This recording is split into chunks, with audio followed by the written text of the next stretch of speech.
अभी जो जातीय गणना की बात है उसमें भारतीय जनता पार्टी के अलग अलग नेता अलग अलग तरह के बयान देते रहते हैं। तो इन तमाम चीज़ों को देखने के लिए और ऐसी स्थिति आगे न रहे इसके लिए जरूरी है कोऑर्डिनेशन कमेटी रहेगी। नमस्कार, आप देख रहे हैं लाइव सिटीज और आपके साथ मैं हूं वसीम खान। क्या एनडीए में सब कुछ ठीक ठाक चल रहा है? लगातार प्रश्न उठ रहे हैं, विपक्ष लगातार सवाल उठा रहा है। जिस तरीके से बीजेपी लगातार जेडीयू पर निशाना साधते दिख जा रही थी और जेडीयू बीजेपी पर, उसके बाद कल बीते दिनों जेडीयू के कद्दावर नेता केसी त्यागी ने भी बयान दिया कि कोऑर्डिनेशन कमेटी की ज़रूरत है। और आज उपेंद्र कुशवाहा ने भी साफ कर दिया है कि जिस तरीके से बयान निकल कर आ रहे हैं, कोऑर्डिनेशन कमेटी की बहुत ज़्यादा आवश्यकता है। क्या कुछ करे उपेंद्र कुशवाहा, जरा आप वो सुनिए। त्यागी जी से पुराना संबंध है, मित्रता है हम लोगों की। पटना जब आए तो स्वाभाविक रूप से एक बार मुलाकात आवश्यक थी।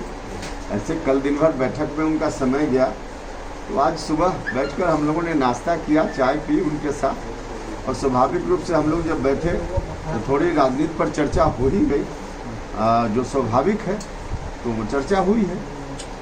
आपने कोऑर्डिनेशन कमेटी की जो बात की है, इस पर भाजपा का ये कहना है कि सरकार तो लंबे समय से चल रही है, अचानक ये मांग का क्या मतलब है? ये अचानक मांग कहना मुझको नहीं लगता है मुनासिब है। भले सरकार बहुत दिनों से चल रही है, लेकिन कोऑर्डिनेशन कमेटी की तो आवश्यकता हमेशा रही है। अभी तक कोऑर्डिनेशन कमेटी नहीं बनी, इसका यह अर्थ नहीं है कि मांग उठनी ही नहीं चाहिए। कोऑर्डिनेशन कमेटी जरूरी है और यह मांग भी बिल्कुल दुरुस्त है। क्या बीजेपी नेताओं के, मंत्रियों के बयान या फिर जो अभी जैसे उद्घाटन हुआ आरा में मुख्यमंत्री का फोटो नहीं था, इस सबसे असहज स्थिति पैदा हो रही बन गई है? देखिए, हम लोग कोई असहज नहीं है, लेकिन जनता में मैसेज तो ठीक नहीं जाता है इस तरह की गतिविधि से। एक ही अलायंस के अंदर कई तरह की बात चलते रहती है। एक ही इशू पर अलग अलग नेता का बयान भी अलग अलग तरह से आते रहता है एक ही पार्टी में। अब जैसे अभी जो जातीय गणना की बात है उसमें भारतीय जनता पार्टी के अलग अलग नेता अलग अलग तरह के बयान देते रहते हैं।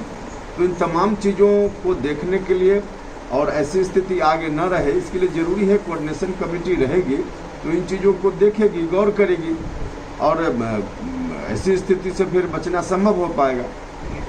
आप बीजेपी का शीर्ष नेता है, इसके लिए कोई बातचीत उनसे हुई है क्या?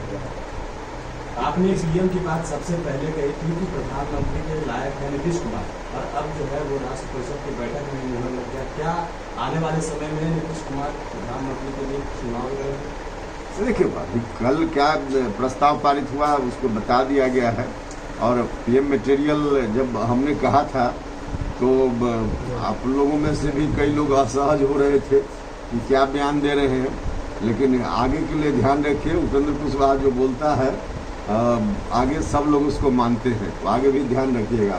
लेकिन भाजपा तो आपने सुना उपेंद्र कुशवाहा को। केसी त्यागी से मुलाकात करने के बाद उपेंद्र कुशवाहा पत्रकारों से रूबरू हुए और साफ साफ लफ्जों में कहते दिखाई दिए कि जिस तरीके से समय समय पर बयान निकल कर आते रहे हैं, कभी जेडीयू के तो कभी बीजेपी के, जिससे जनता में गलत मैसेज जा रहा है।